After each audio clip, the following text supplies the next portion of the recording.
responsabilidades que tengo son garantizar la calidad de los productos que salen al mercado, tanto los que se comercializan como los que se exportan. Nuestras leyes se basan en el informe 37, que lo que implica es, además de hacer un estricto control de todas las materias primas, de los productos terminados, del packaging, también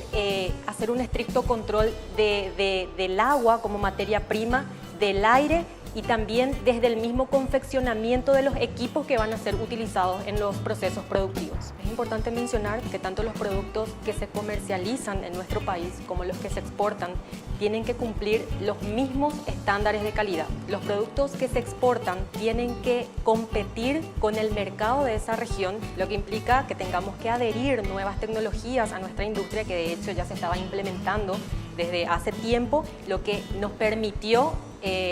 incorporarnos a otros mercados.